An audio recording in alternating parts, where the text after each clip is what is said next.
Welcome to the Temple of Randicus.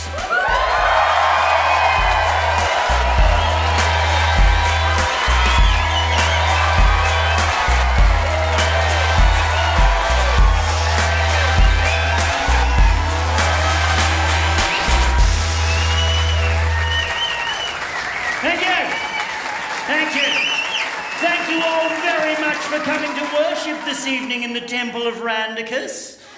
We welcome all visitors to this temple as equals. Your gender identity, sexual preference, political beliefs, fetishes and phobias are none of our fucking business. Nor is your current address.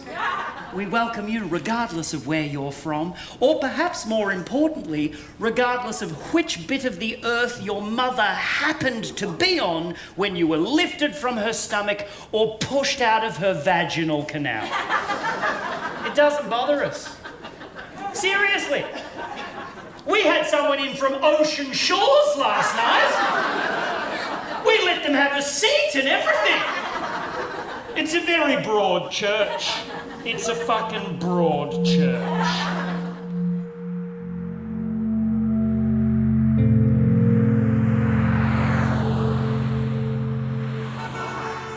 Hello there, what's your name?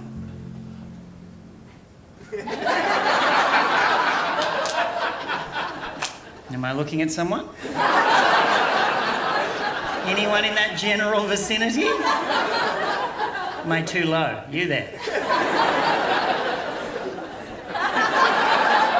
Hello? No, fuck that side. Hello, what's your name? Wendy. What is it? Wendy. Wendy! Wow! How are you, Wendy? I'm fantastic, thanks for asking. Oh, thank you for coming to my show. Wendables, where do you live? Down the road. Just fucking down the road? You a local, Wendy? You've been here for a long time? I had a local, but only 12 years. So. Oh, 12 years, that's not local. How long do you have to live here before you're a local? 20. 20? What's that, mate? Someone was like, I didn't hear it. You're a local until you're fucking born here and die here. Wendy, good on you. Do you come to many shows here in the beautiful Brunswick Picture House? I try to come to as many as I can. Well, thank you for choosing this one. I'm honoured to have you here, Wendy. Wow! Yeah, let's hear it for Wendy. Someone wants to clap? Let's do it. You're a bloody legend, Wendy. Hey, actually, as a local, Wendy, you can help me out with this. I came here through Byron Bay, and I would just happen to drive through at this moment where the entire sky was just fucking full of bats. Oh, yeah? Does that happen often? Every night, mate. Mate, I've been to Byron a bunch of times, never seen the bats, freaked me the fuck out. Like, we have bats, like I'm from Melbourne, there's heaps of bats in Melbourne, but this was phenomenal. It was like, coolest shit I've ever seen. Just millions of... What's the collective noun for bats? Anybody know? Colony. A colony? Cloud. A cloud? A what? Bats. A bats. Yeah, let's go with the bats. Just a bats of bats. Yeah, so I saw this huge fucking bats of bats, right? The whole sky full of bats. And then in the middle, just one seagull. Just freaking the fuck out. It's going, too many bats. I think I got on the wrong train. Is this the way to the ocean? I don't speak bat. Can you speak any seagull? Shit. Yeah. Byron's a very cool place. I feel a bit like a seagull amongst the bats myself when I'm there, Wendy. It's a weird place, you know. I was there, everyone's fucking cool. There were kids on the beach today just doing nangs, just inhaling them out of balloons. I was like, fuck, that's cool. You just having a nang, mate? You gonna share? And I saw heaps of people cruising around in sweet cars just cranking sweet tunes, like 5 in a row, just... I was like, that's fucking cool! I wish I was that cool, you know. But I just don't have the playlist to back it up. This week's podcast is brought to you by Pet Guns. But there's nothing cool about driving around in your car with the windows rolled down, just cranking a true crime podcast. And I always seem to pull up at traffic lights and lock eyes with the person in the car next to me, just at the most horrific bit of detail. And I have to nod my head like I'm listening to a cool song. Just as like, that's when the murderer disemboweled his 38th victim. I'm like, yeah! Have you heard this one? It's a classic. You can get it on iTunes. You can get it on iTunes. Oh. I'm a living joke. But don't worry, you're in safe hands, my brothers and sisters. I know the cloak and the candles, particularly in the current climate, may be a little triggering for some people, but we're in this together tonight, okay? This is a group effort. It's about evolution. We're going to collectively rewrite the rules tonight, my beautiful Brunswick Heads parishioners. Starting with turning your phones off, all right? Just if they're on, just fucking switch them off. The show doesn't go for that long. Just be present. It'll be fine. And if you do leave your phone on, fucking commit. Take calls. Fucking make calls. Come up here and make calls. Come up here and make calls with your wireless headphones in like an asshole. Couldn't give a fuck. Don't take photos. Resist the temptation to take a photo for an hour. How are you going to get through it? I mean, seriously, what are you going to do with those photos? Show them to your grandchildren? Oh, look, this is when I went to see Randy. What the fuck is a Randy? Your memories are worthless, Grandpa. We had a meeting. You're out of the family. So take photos at your own risk. Who's having a beverage this evening, alcoholic style? Yes! If you have a drink, that's great. If you're on drugs, even better. Apparently I'm very entertaining if you're high. There's a lot of colour and movement that goes on up here. It's like a live cartoon. So now's the time to mang into that second cookie. I know you guys. I've got your number up here on the northern coastage. So we're going to have some fun tonight. It's going to be a loving experience. The only stipulation is that we respect each other's existing belief systems, all right? I know it looks a bit fucking churchy up here, but the idea is that we all move towards a common collective belief. And to speed that process up a bit, it's best that we have a prejudice-free dialogue this evening. Unless you're a Scientologist, in which case you can go fuck yourself.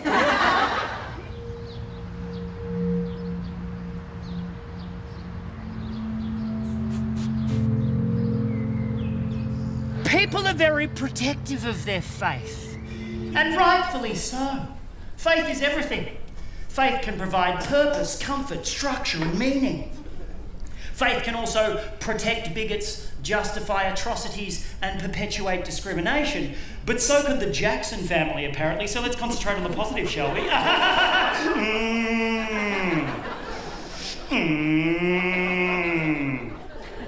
The point is you've got to have faith, all right? But you've got to have faith. You've got to have faith, the faith, the faith. You've got to have faith, the faith, the faith. Baby! Any George Michael fans in the house? Strap in for this piece of information. I actually own an autographed copy of George Michael's Faith on cassette tape. How cool is that? How obsolete is that? Can't listen to it, just own it. If I want to listen to it, I'm going to have to go and buy a tape deck and then wind 1.5 meters of tape back into the cassette with a pencil, like we used to do when we wanted to listen to Dire Straits on a road trip with our parents, with all the windows rolled down, because that's what we used to do before air conditioning was invented. On our way to SeaWorld, because that's where we went on holidays before animal rights were invented. Eating ice creams on the way, because that's what we used to do before injecting insulin was invented. It was a different time back then. I'm at that age now where I've started using phrases like, I'm at that age now. And I'm also at that age now where I haven't yet, and I don't believe I ever will, resort to vaping in any shape or form. I'm never gonna vape. I'm not gonna become a fucking vapor. It just feels like a betrayal to all of those sweet, sweet cigarettes that I smoked throughout my life. Like, if you used to smoke cigarettes and now you vape, you're a real piece of shit. You used to be cool, man. Now you're standing there just on some street corner filleting a mini exhaust pipe like Fonzie's shit sibling. You used to be fucking cool. I remember the glory days of smoking. This whole room will have been full of cigarette smoke. We all would have stunk like shit, but we didn't care because we were fucking cool. There would have been ashtrays everywhere. You couldn't move for ashtrays. Now you can't fucking find one anywhere. Spare a thought for the ashtray manufacturers. They're all living in their cars now thanks to you fucking vapors. And it's not just the ashtray people. What about the people that make matches?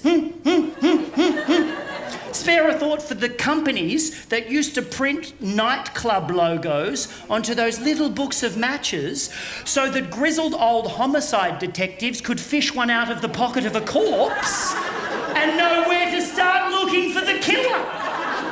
Thousands upon thousands of unsolved homicides just because you fuckers want to vape. Bloody sick of it. Thank you, solitary clapper. Just one person. Yes, I agree, but no one else does, so I'll shut up.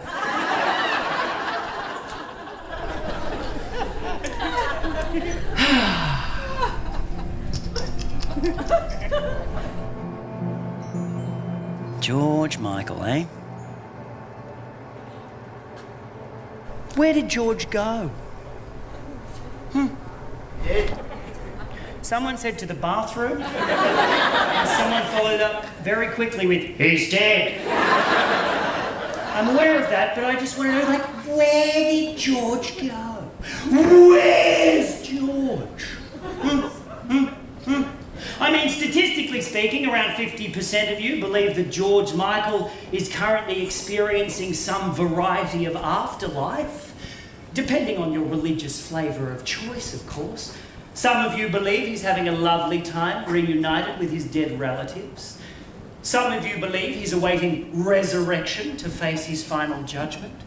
And some of you believe that George Michael's extracurricular activities, such as touching other men's penises with his own penis, for example, will have earned him an eternity as a rotisserie chicken in the kebab shop of damnation. Around 7% of you believe that George Michael is currently making a comeback, possibly as a platypus. Depends on his deeds, really. And the remaining 43% of you either believe that George Michael is slowly fertilising the soil in Highgate Cemetery, or you don't really give a shit either way, or you didn't fill out your 2016 census form. Who didn't fill out their 2016 census form? Come on. Yes, we got a few. Woo! I didn't fucking woo! Wendy, did you fill out your 2016 census form? I did indeed. Oh, you did? Wow! Woo! Woo! Hey, Wendy, what did you tick, if you remember, it was a couple of years ago, but what did you tick for faith or religious beliefs? Just bearing in mind this is a judgment-free environment and everybody else in the room has shared something intimately personal about themselves. Now it's your turn. Wendy. It's a trap. What's that, mate? It's a trap. It's a trap! No, there's no traps here, my friend. It's just fun times. What's your name? Weapon? Greg. Greg? Gregory? We're going to come back to you, Wendy. We just need to address Greg for a moment. Greg? Did you fill out your 2016 census form, Gregory? Too late. Too late? What do you mean, mate? They were very upset with me. You what happened? I missed it. You missed the 2016 census. Where were you, mate? Just punching a fucking cone somewhere. What happened, Greg? Were you over the seas? Where were you, man? Just in Mullen? Just fucking sick. Just off the grid, mate. No, Greg? What would you have ticked for faith or religious belief if you had to fill it out? Do you have a faith system? I'm a Jedi. Oh, you're a Jedi! That's an option on the census these days. Do you have a practicing faith that goes along with your Jediism? Only on Tuesdays. You just using the Force on Tuesdays. The rest of the time you just fucking... Just imagining you just going like this and the bomb floating across the room into your hand. I can't see you, Greg, but I'm making some assumptions about your character. I hope I'm in the ballpark. In case the cameras pick you up, you're probably just sitting there in a business suit going, I've never tried drugs in my entire life. I'm merely on my way from Sydney to Brisbane for a business trip. I am insulted. Is that right, Greg, or are you just fucking punching cones like a weapon?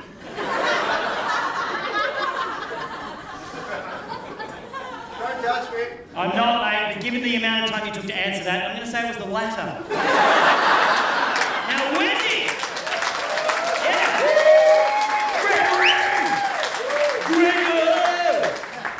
Wendy, what did you tick for faith? You've had plenty of time to think about it now. Did you tick anything for faith or religious belief? Yeah, I'm an atheist, mate. You're an atheist? Oh, we've got some atheist fans in the house. Yeah, you just die! Just blackness and abyss!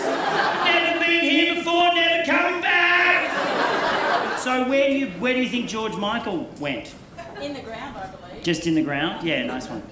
Personally, Wendy, I believe that George Michael was abducted by aliens. They were very active in 2016, the year that George Michael died. Those musician abducting aliens. Fuck, they got some rippers that year! George Michael, David Bowie, Prince, Sharon Jones, Merle Haggard, fucking Leonard Cohen! It must have been some sort of alien university O-Week challenge. Scull a pint of hydrogen and bring back a popular musician from planet Earth.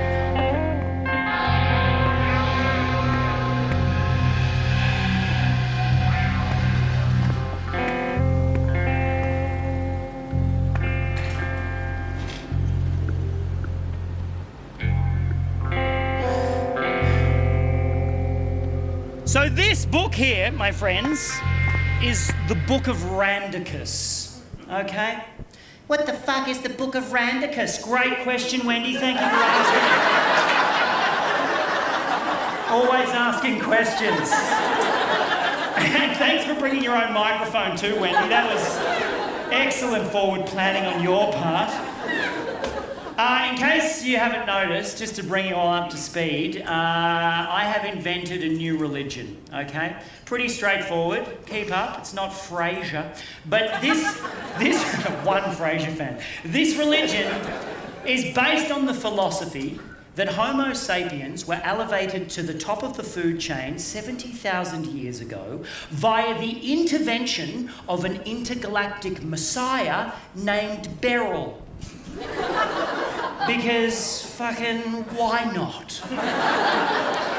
Now, I have called it a religion because it seems like the most effective method of recruitment, but the teachings are grounded in scientific fact, okay? For example, we know that at least 10 different species of human lived on planet Earth, many of them simultaneously. That much, at least, we knew to be true. We also know that 70,000 years ago, Homo sapiens shot inexplicably to the top of the food chain, and they have remained there ever since.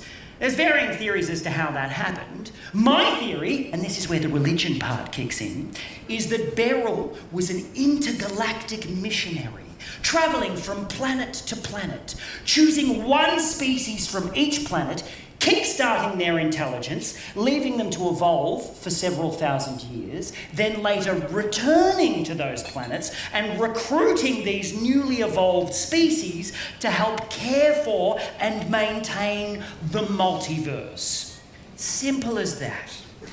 The Book of Randicus teaches us that Beryl came to planet Earth, chose Homo sapiens and gave us 70,000 years to evolve, which means she could be back here any day now, so we need to crack the fuck on with becoming enlightened. Any questions? Wendy? Excellent! We are ready to crack on. Yeah, that's great. Smattering of applause. I am sensing a little bit of cynicism, particularly from the Greg region of the audience.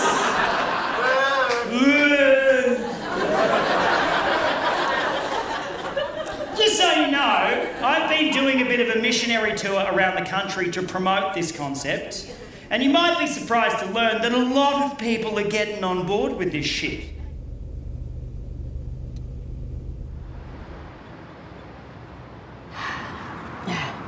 I've been on the road for about a year now. I've met some wonderful people. I've also mastered the art of making porridge in a motel room kettle. Yeah, I tell you, there's nothing more inspiring than looking across a car park to a busy freeway whilst scraping glutinous oats off the bottom of a calcified electrical appliance from the mid-1970s.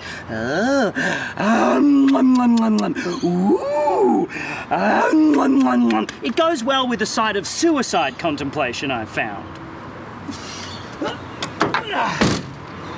I do like a roadside motel, though. Particularly when travelling in remote areas. Airbnbs in the middle of nowhere can be a little bit fucking terrifying, can't they? I thought you said that this was an adjoining dwelling. Well, the beds are adjoining. True story! Regional South Australia is a chilling part of the country. I love being on the road. I'm a big fan of it. I have a lot of fun, and there's not many downsides, but there is one thing about constantly travelling and staying in different places, one thing that I'm sick of. Do you know what I'm fucking sick of, Brunswick Head? What are you sick of? Thank you very much. Call and response. I am fucking sick of rating my experience. Fuck that. Why can't I just stay somewhere or eat something or travel somewhere without immediately having to fill out some customer survey to reassure the business I've just interacted with like I'm trying to dig a codependent lover out of a post-coital shame spiral? Did you have a nice time? How was it for you? What can we do better? What's wrong with us? What's wrong with us? Fuck that! I mean, look, by all means, provide an avenue for complaint. Like, if I'm unhappy, I'll be the first to write a strongly worded email or perhaps slip a crude drawing into a suggestion box. But if you don't hear from me, just assume everything was fine, our transaction is complete. Fucking back yourself! It's everywhere now. There's touchscreens now at the airports. They feature like a spectrum of emojis. So you press the face that's closest to your own face, having just experienced whatever your face has just experienced. They have them outside the toilets at international airports. Touchscreens! Outside the toilets!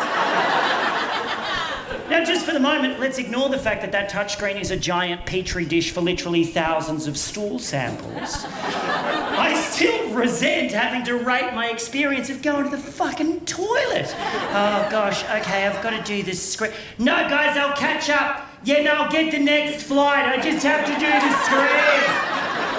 Okay, here we go. Okay, golly gosh. All right, which face most accurately depicts my emotional state, having just taken a shit at the airport?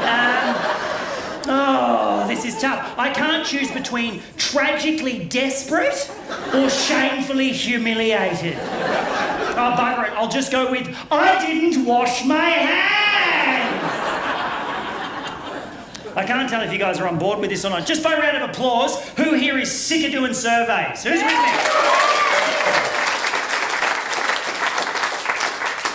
That was a survey, you fucking idiots! You just surveyed the room. You're like, yeah, we hate surveys. That's how they get you.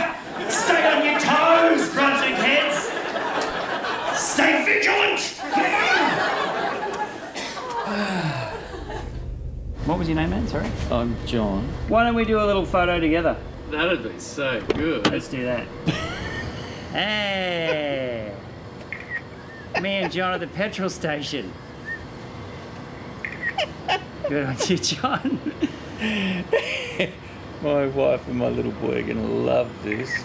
He's 6. Oh, grouse.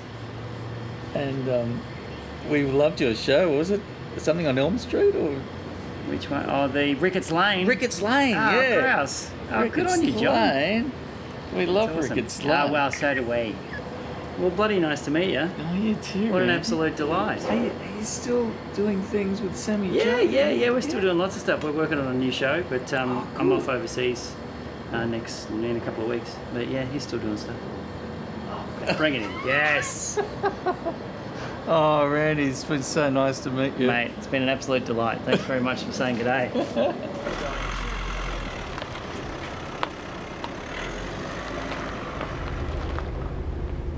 I would now like to take a reading from the Book of Randicus, chapter 7, verse 69. Now, grow up. It just happens to be verse 69. It's pure coincidence. It's a good verse, all right? Could have been any verse. We're all adults here. Disgusting.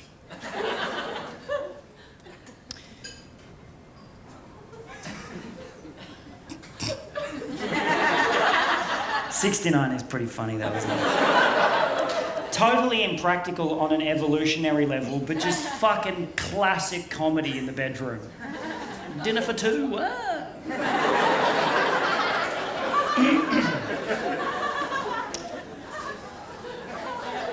I always think of Pompeii when I'm in that position. You know, like when Pompeii, the volcano erupted and everybody just got frozen in the positions they were in at the time? I'm always worried I'm going to be in the 69 position, there's going to be a volcanic eruption, and I'm going to get frozen, and 2,000 years from now, school children will be giggling at my undignified demise in their holographic history books. Like, oh no, how humiliating!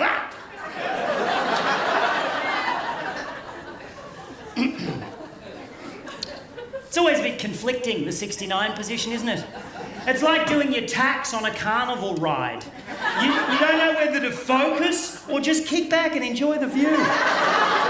There's a lot going on. Genitals in your face, face in your genitals. Yeah. It's always a bit frantic. I've not had many relaxing 69s, is what I'm trying to say. No, shut up, Greg. I'm trying to do a reading here. All right.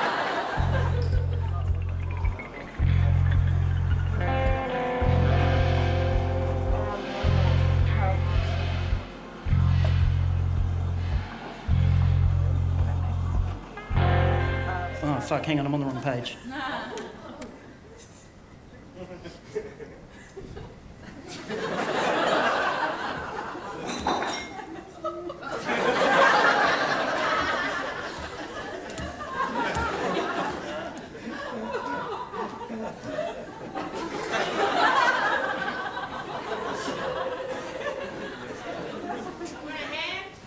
Don't fucking patronise me.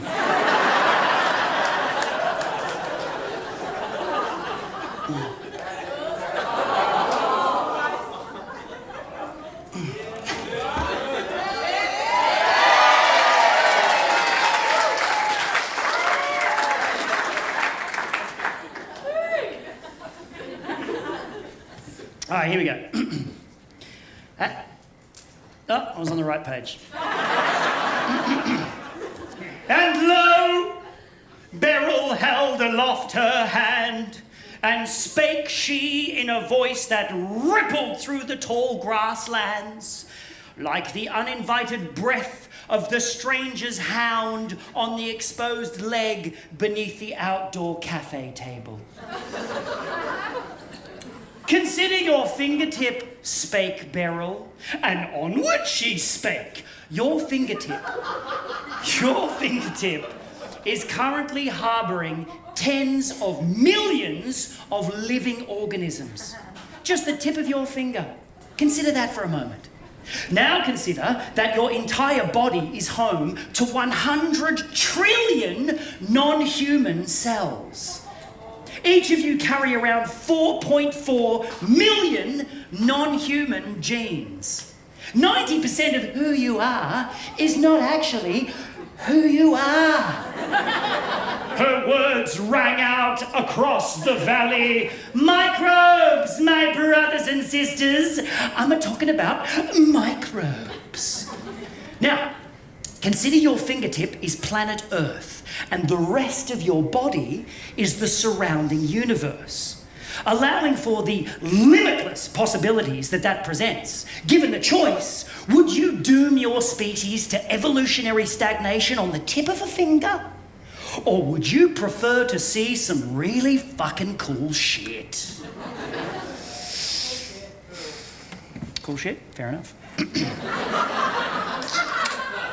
I had a really fucked up thing. Stay with me.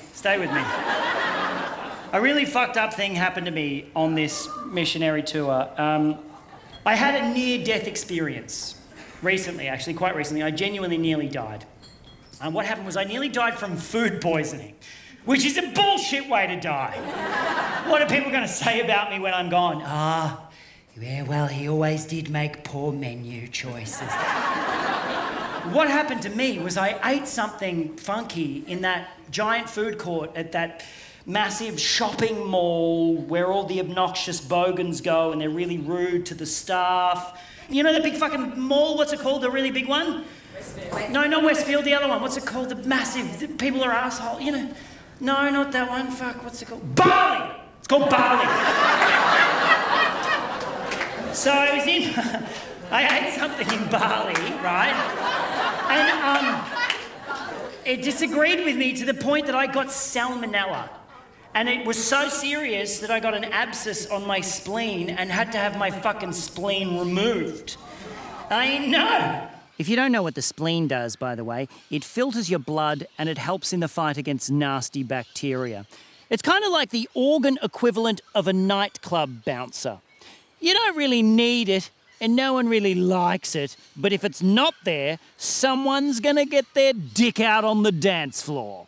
I was in hospital for about 6 weeks, just laying there. 6 weeks! Just contemplating my own mortality, when a single thought struck me with absolute clarity. I'm just a temporary microbe, made up of other microbes, on a planet of microbes in an ever-expanding universe of microbes. Suddenly I was an empty shell, open to limitless possibilities. All I needed was a sign. And that's when the old man in the bed next to mine turned to me and died. And while rifling through his possessions, I found a book of daily Buddhist meditations. And I turned to that day's date and it said, each morning we are born again. And I looked at him and said, not today, Grandpa. Not today. But it planted a seed, right? And I was already kind of into Buddhism, but this led me to get deeper and deeper into Buddhism. I had dabbled previously, I've spoken about it on stage before, but after this I became quite devout. I had a meditation practice every day, a daily gratitude practice. I went to Myanmar and slaughtered thousands of Muslims. You know, just trying to be a good Buddhist. Yeah, they lost a few karmic points when they started dabbling in genocide, didn't they? But I did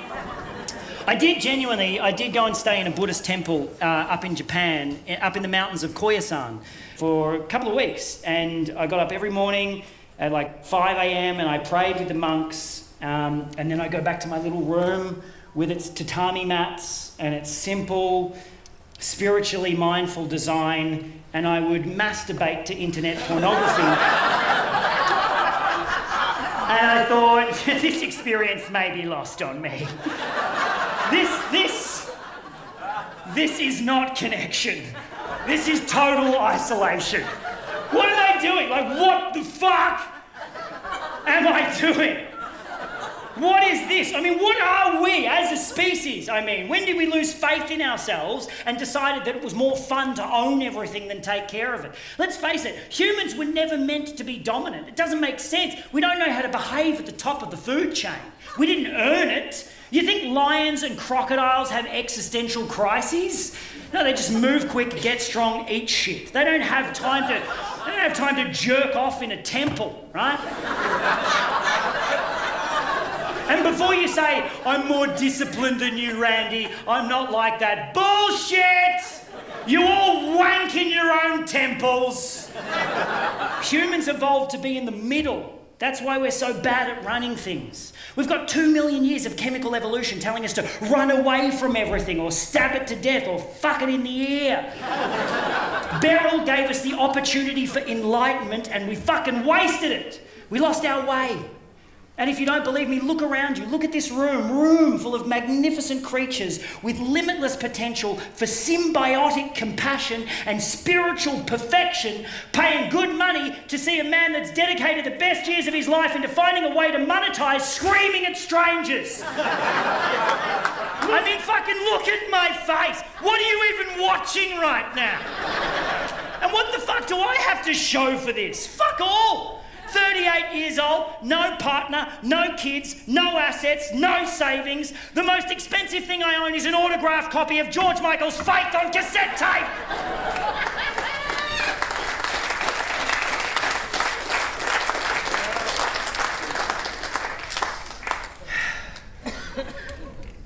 Oh, I don't fucking know. I don't know, sometimes you do. You do, you travel around and you do shows and you... I don't know how I got here, I don't know.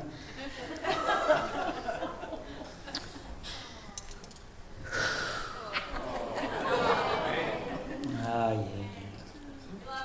Thank you, I love you too. That's the spirit. That's where we need to start, bit of that shit.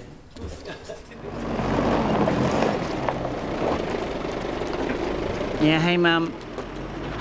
No, I'm still on the road. Oh, I don't even know where I am right now. Yeah. Yeah, I will. All right. Yeah, no, I'm good. I'm just tired. Okay. Love you too. Okay, bye.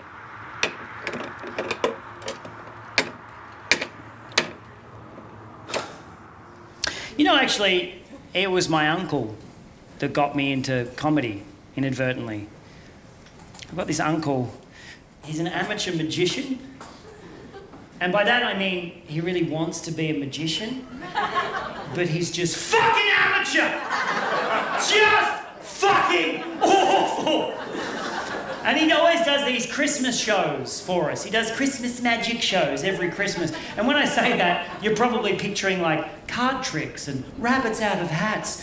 None of that. He's like an amateur escapologist, daredevil, illusionist kind of magician, just doing dangerous shit with no training and not a lot going on upstairs. One of my earliest childhood memories, right, he got up on top of the pergola, right, in a straitjacket, and he's going to jump off the pergola into the swimming pool and not surface until he got out of the straitjacket. None of us told him not to do it. So he's up there on the pergola, wrapped in his straitjacket, and he does this thing before he does any trick. He goes, 3, 2, 1, ready! It's like his little catchphrase. So he's up there and he goes, 3, 2, 1, ready! He takes a step back to run up into the pool and just went, wah! Straight through the pergola, impaled his shoulder on a star picket, tore all the ligaments in his ankle, and when he landed, he made such a loud noise it frightened the dog, and the dog bit him on the face.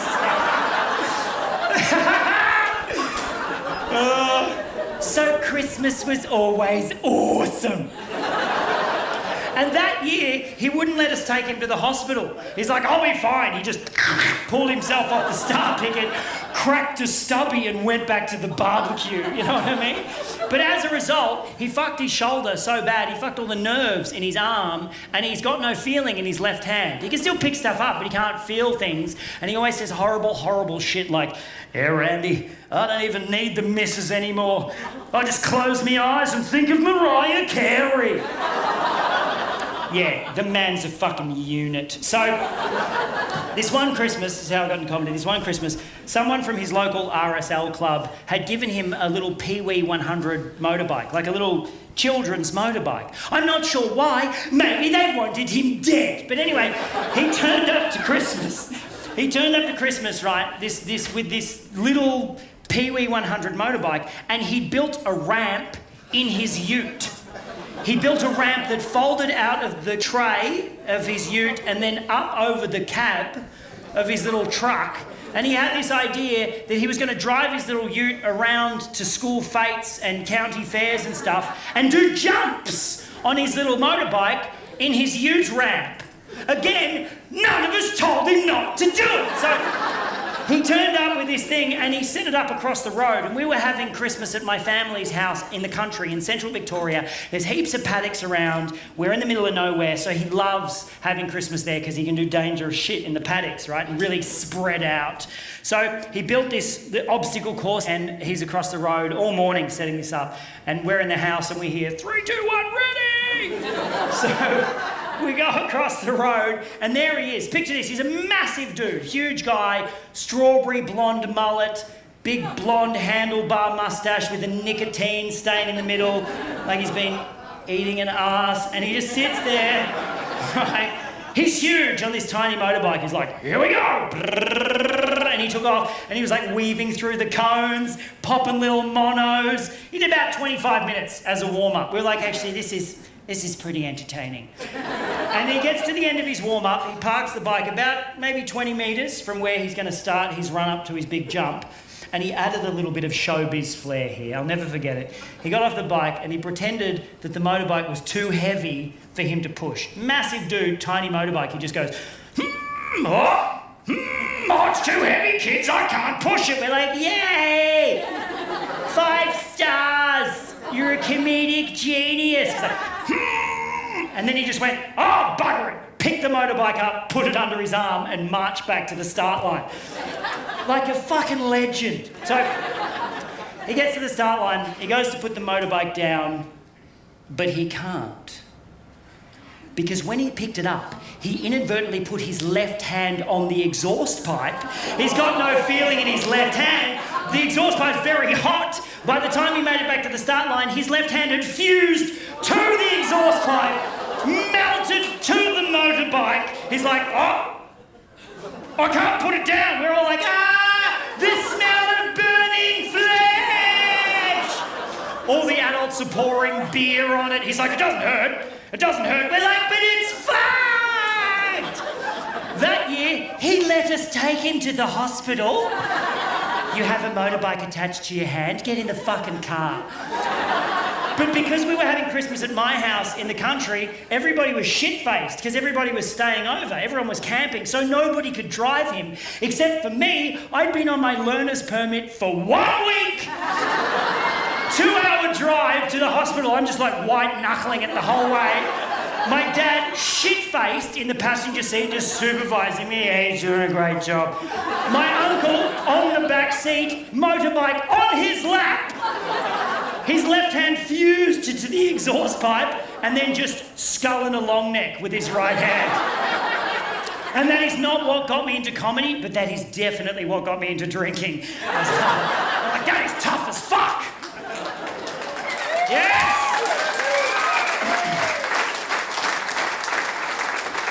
So, it's Christmas night in emergency. So there's chaos. There's people impaled on Christmas trees and kids that have eaten Christmas baubles and shit. And so it's crazy, but he walks through the doors carrying a motorbike and the entire room went silent. I've never seen anything like it. All these people just went... He marches up to the counter, slams the motorbike down in front of the triage nurse and just goes, "I've done a mischief!" They took him into surgery. He was in there for 6 hours. I had to sit in the waiting room and wait for him the whole time. And while I was there was an episode of Seinfeld on the television. I was like, I want to do that. And here I am.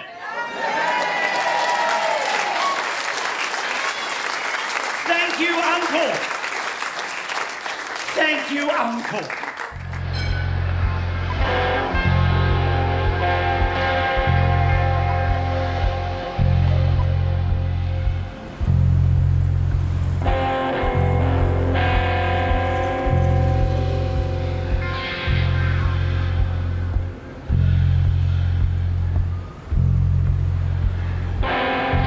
Start believing as a collective that we're capable of achieving greatness in areas that actually matter.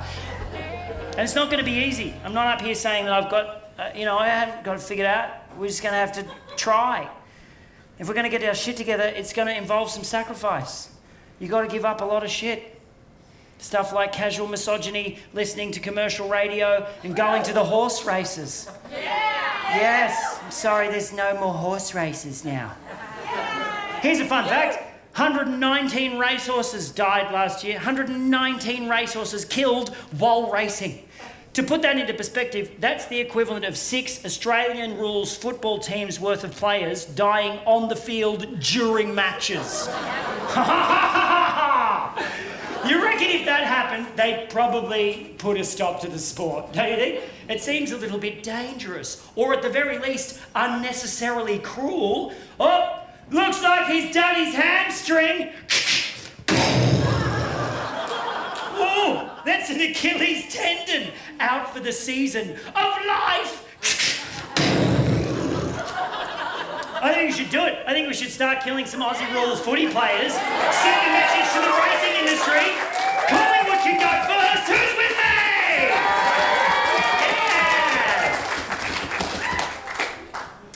You all just collectively supported mass murder. See that? Create the right environment. Elicit the appropriate emotional frame of mind. Sprinkle in a few chemicals like dopamine or oxytocin or serotonin. Add some consequences, bit of peer pressure. You can make a person get behind pretty much anything. You can manufacture faith. Anywhere from blind allegiance to true love to the belief that repeatedly hitting a button at an intersection will make the traffic lights change. It doesn't work. You only need to press it once. It's a timed sequence. But there's always someone there, isn't there, just going, charge! Fucking charge!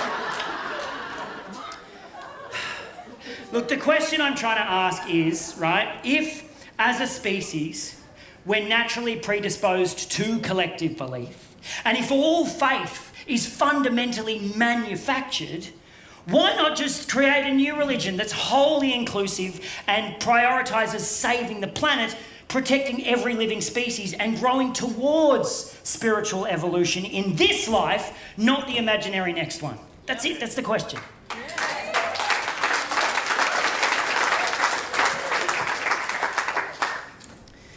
People watching this going, geez, you're a self-righteous little shit, aren't you? What are you doing, Randy? What are you doing? Fucking this. This is it. This is all I know how to do. This is the only thing I've developed skills for. So if you've got a skill, figure out how to apply it. Do something fucking worthwhile, you cunts. Okay, here we go. I'm going to end on a reading, all right? And then we're going to go off in the night together, change the fucking world. And with that, Beryl climbed aboard her spacecraft and buggered off. And the sapiens were left to ponder their limitless potential.